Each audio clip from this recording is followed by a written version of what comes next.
I now see that we are at the top of the hour, so let me go ahead and begin.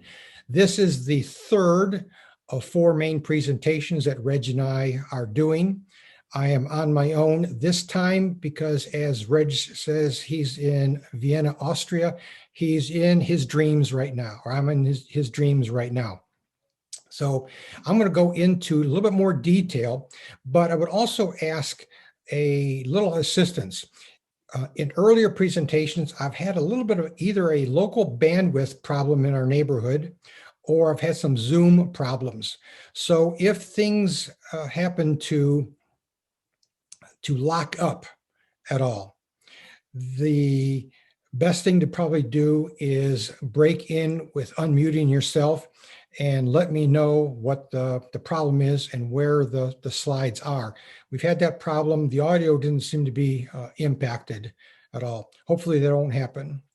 Again, I'm Ross Worth, and this is part of a joint effort that I've been doing with Reg Butterfield, and is really the result of a 3-year collaboration where we started investigating originally why so many organizational change initiatives fail. And that got into an examination of the change models we use, an examination of new change models relative to continuous, routine, adaptive change. And that brought us eventually to looking at organizational design and how the organization itself and the structure and operating aspects actually hinders, in many cases, the change process. And in many instances, it's wise to actually take a look at how the organization operates to figure out how best to make it more conducive to change. Going forward, then, let's take a brief look at the earlier presentations. We're now moving into the structural and operating principles of what we've been working on.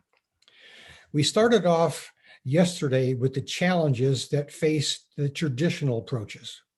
And this led into really challenging our assumptions about why we think about organizational change and organizations in general, and how those assumptions in many ways are hindering our ability to really be more efficient or effective in our change process. This morning, then, we jumped from that point and looked into designing organizations that are built for change. And we did that through examining a number of non-traditional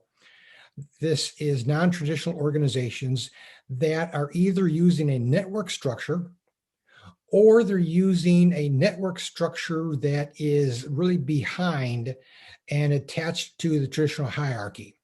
From that, we generalized and looked at what are the key principles of how to better organize for change. And that's really our jumping off point for this presentation, where we're now going to look at the essential design principles.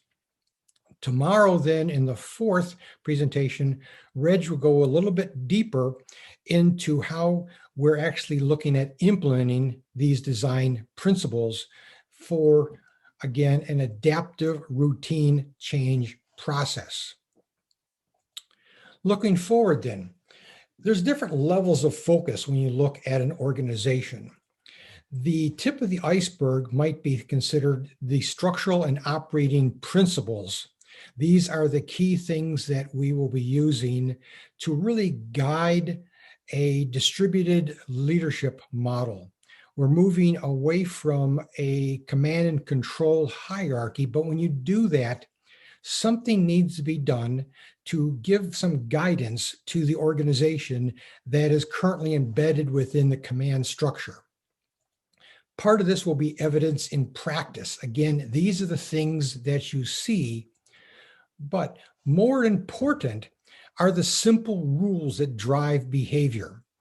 These are the things that people do within the informal organization, and they might be called the DNA or embedded in the culture of the organization. Oftentimes we try to change this, but we try to change it almost with brute force without thinking about why things happen as they do. And oftentimes what you end up with are the quote, simple rules.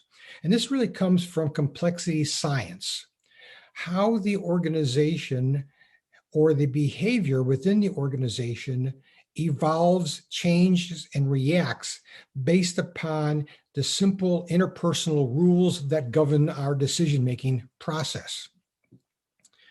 Going forward, though, we really need to take a look at the traditional hierarchy itself.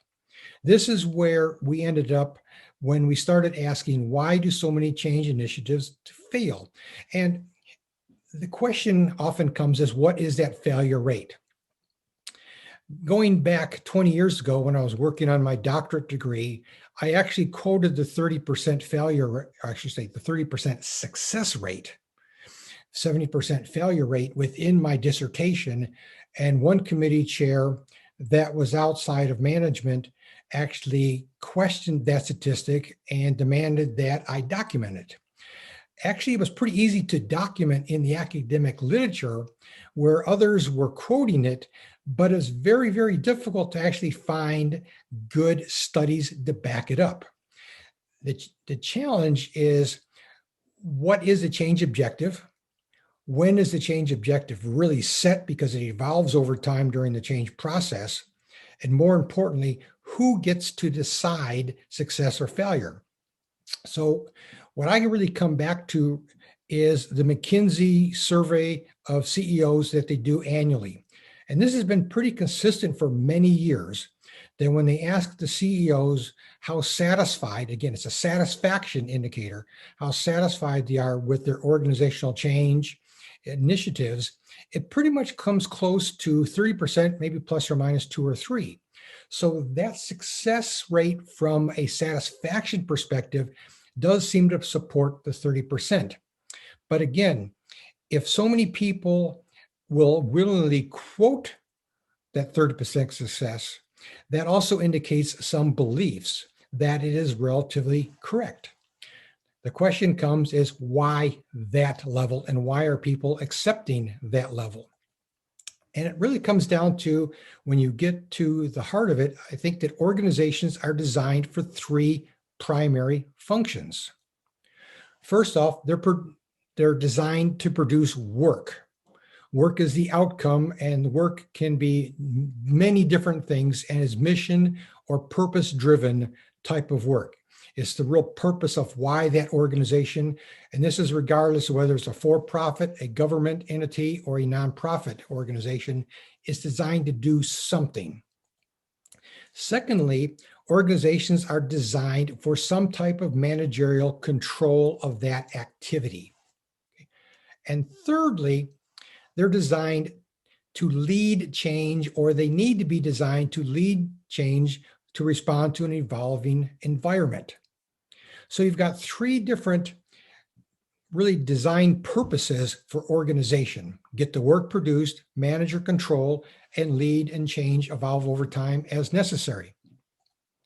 The real challenge, though, comes is that when you look at traditional hierarchy, it's trying to do all 3 of these functions within a structure that is designed for control.